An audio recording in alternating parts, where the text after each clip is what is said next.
బయటికెళ్ళి బిర్యానీ తిందాం అనుకోగానే చాలామంది చాలా ఎక్సైట్ అయిపోతూ ఉంటారు. అందులో నేను ఒకదాన్నేలెండి కానీ ఆన్‌లైన్‌లో ఆర్డర్ చేద్దాం అన్నప్పుడు బిర్యానీ రేట్ కన్నా డబుల్ కాస్ట్ అవుతోంది. పోనీ బయటికెళ్ళి తిందామా అంటే ఇక్కడ టేస్ట్ దొరకదా? ఇంకేం చేయాలి? ఎలా చేయాలి? అని మనమే నేర్చేసుకుంటే పోలే అని నేను నేర్చుకున్నానా?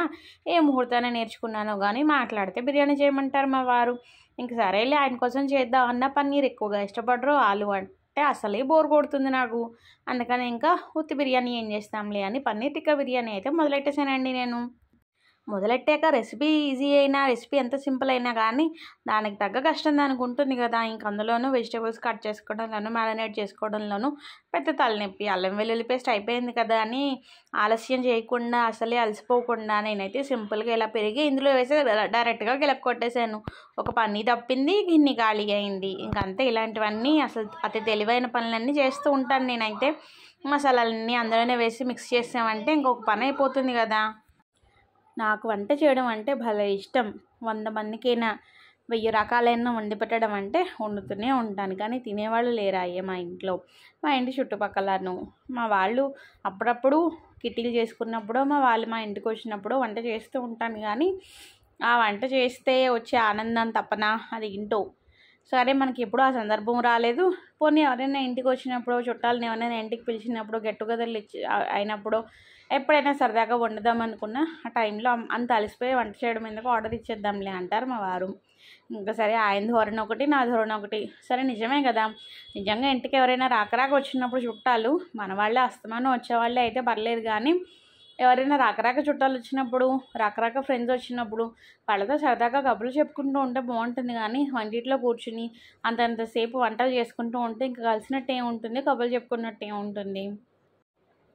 అందుకేనండి మరి నేనైతే పన్నీర్ టిక్కా బిర్యానీ చేసేద్దామని డిసైడ్ అయిపోయాక చక్కగా అల్లం వెల్లుల్లి పేస్ట్ రెడీ చేసుకుందామని తీసేసరికి అల్లం వెల్లుల్లి పేస్ట్ కొంచెమే ఉందన్నమాట. అందులోనే ఇంకా పెరుగు మసాలాలు అన్నీ అయితే వేసేసి చక్కగా గిలక్కొట్టేసి ఉంచాను. ముక్కలు కట్ చేసేసుకుని అందులోనే ఈ పెరుగు వేసిన మిశ్రమం కలిపేసాను. నేనైతే కొంచెం పెరుగు పలచగా ఉంది, ఎందుకంటే నాకు కొంచెం ఈ వెజిటేబుల్స్ అన్నీ బాగా కుక్ అవ్వాలన్నమాట. మా వారు తినాలంటే జస్ట్ అలా ఉడికిపోతే చాలు, బాగా ఉడకాలి. అందుకని ఇంకేం చేశానంటే చక్కగా కొంచెం వాటర్ ఎక్కువ వేసేసి అన్నీ కుక్ అయ్యే వరకు వేసాను. సో ఇంకా క్యాప్సికమ్ అవి కూడా బాగా కుక్ అవుతాయని అందులోంచి కొంచెం పైన ఉన్నవి ఒక డజన్ ముక్కలు అన్నీ తల ఒక డజన్ తీసి పక్కన పెట్టుకున్నాను. పన్నీర్ టిక్కా పుల్లల మీద గుచ్చుకొని కాల్చుకొని తినడానికి. ఇంకా బిర్యానీ అయితే చేసేస్తున్నాను. రైస్ ఉడికించుకోవడము, ముక్కలు ఫ్రై చేసుకోవడము అయితే ఎక్కడైనా ఉండే కామన్ ప్రాసెసే. అయితే నేనైతే రైస్ కొంచెం మెత్తగా ఉండేలాగా, అంటే కొంచెం మరీ పలుకు లేకుండా కొంచెం మెత్తగా ఉండడానికి ప్రిఫర్ చేస్తూ ఉంటాను, కడుపు నొప్పి రాకుండా ఉంటుందని. బయట తిన్నప్పుడు అయితే ఎలాగో వాళ్ళు ఎలా వండితే అలాగే తినాలి, ఇంకా తప్పదు. మనం ఇంట్లో వండుకున్నప్పుడైనా కానీ మనకి నచ్చినట్టు ఇంట్లో వాళ్ళకి సరిపోయేటట్టు కొంచెం హెల్తీగాను వండుకోవచ్చు కదా అని నేను నమ్ముతూ ఉంటాను. చూసారా, ఇంకా సరే హైలో పెట్టేసరికి వాటర్ అంతా ఎవాపరేట్ అయిపోయింది. ఇంకా అన్ని మీద చక్కగా రైస్ పెట్టేసి, మా ఇంట్లో మసాలా తక్కువ ఉండాలి, మా వారు మసాలా తక్కువ తినడానికి ప్రిఫర్ చేస్తారు. అండ్ మా పాపకి అయితే కొంచెం వైట్ రైస్ ఎక్కువ కావాలన్నమాట. పైనుంచి నెయ్యి వేసేసి చక్కగా మూత అయితే పెట్టేసానండి. మూత పెట్టేసి ఒక 10 నిమిషాలు, పావుగంట మగ్గించుకున్నామంటే గుమగుమలాడే పన్నీర్ టిక్కా బిర్యానీ రెడీ. మరి ఇంక ఇది రెడీ అయిపోయింది కదా, నెక్స్ట్ ప్రాసెస్లో కూడా వెళ్ళిపోదాం, వచ్చేసేయండి. చక్కగా పన్నీర్కి పుల్లలు 2 పుల్లలు అప్పుడెప్పుడో నేను ఏదో పార్టీకి వెళ్ళినప్పుడు అక్కడ వాళ్ళు ఫ్రూట్ సలాడ్స్ ఏదో పెట్టారు పుల్లలకు గుచ్చి, అవి అనుకోకుండా ఆ రోజు ఇంటికి తెచ్చుకోవడం జరిగింది. ఇంకా పుల్లల్ని దాచి ఉంచాను అనమాట, ఎప్పుడైనా ఉపయోగపడతాయని. ఇంక సరే వాటికి చక్కగా పన్నీర్ని గుచ్చేసి చూసారా, 3 వైపులా 4 వైపులా తిప్పుకుంటూ కాల్ చేసుకున్నామంటే నెయ్యో నూనె వేసుకుని అద్భుత మరి. అయితే కొంచెం పెరుగు స్టవ్ మీద పెట్టి ఇలా వేగించేటప్పుడు మాత్రం కొంచెం ఘాటు వాసన వస్తూ ఉంటుంది. నాలాగే ఎవరైనా మాట్లాడితే తుమ్ములు వచ్చేసే వాళ్ళు ఉంటే మాత్రం కొంచెం పక్కకు ఉండండి. నాకు పోపు వేస్తే చాలు భీకరంగా బీభత్సంగా తుమ్ములు వచ్చేస్తూ ఉంటాయి. ఇంకేం చేస్తాను చెప్పండి, ఓ పక్క ఇది రెడీ అయిపోయింది, ఓ పక్క అది కూడా రెడీ అయిపోయింది. అండ్ మీరు పెరుగు కలిపిన మిక్స్చర్ని కాస్తే ఫ్రిడ్జ్లో కూడా పెట్టుకోవచ్చు. ఇంకా మన రైతా అయితే కంపల్సరీ. నేను బిర్యానీ తినేది రైతా కోసం అండ్ గ్రేవీ కోసమును. ఇంకా సరే ఈరోజు గ్రేవీ పెద్దగా చేయలేదు. సరే రైతా కోసం అయితే ఆనియన్స్ అవి కట్ చేసేస్తున్నాను.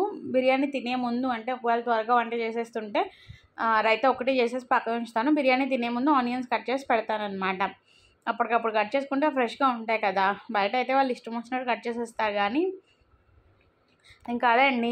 మళ్ళీ రైతాలోకి కావాల్సిన వెజిటేబుల్స్, ఫ్రూట్స్ అన్నీ కట్ చేసేసుకొని వేసేసుకోవచ్చు. చాలామంది రైతాలో దానిమ్మ గింజలు కూడా వేసుకుంటూ ఉంటాను. నేనైతే స్వీట్ ఫ్లేవర్ అస్సలు తట్టుకోలేను.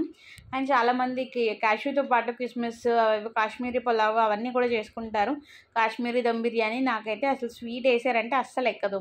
బట్ ఇక్కడ కొన్ని చోట్ల వేస్తారు, మేము అలాంటి చోట్ల నుంచి అయితే స్కిప్ చేసేస్తామన్నమాట. అదండి మన బిర్యానీ ప్రాసెస్ అయితే చాలా సింపుల్గా ఉంది కదా, మీకు నచ్చేసిందని అనుకుంటున్నాను. అండ్ ఈ వీడియోకి ఒక లైక్ ఇచ్చేసి ఛానల్ ఖచ్చితంగా సబ్స్క్రైబ్ చేసుకుంటారని అయితే రిక్వెస్ట్ చేస్తున్నానండి నేను, ప్లీజ్. అండ్ మన బిర్యానీ అయితే రెడీ అయిపోయింది, ప్లేటింగ్ చేసేద్దాం, వచ్చేయండి. చూసారా అసలు సూపర్ ఉంది కదా, చూడడానికి ఇంత బాగుంటే తినడానికి ఇంకెంత బాగుంటుందో ఊహించుకోండి. ఆ ఊహలోనే ఒక లైక్ ఇచ్చేసేయండి, ఛానల్ సబ్స్క్రైబ్ చేసుకోండి. Thank you.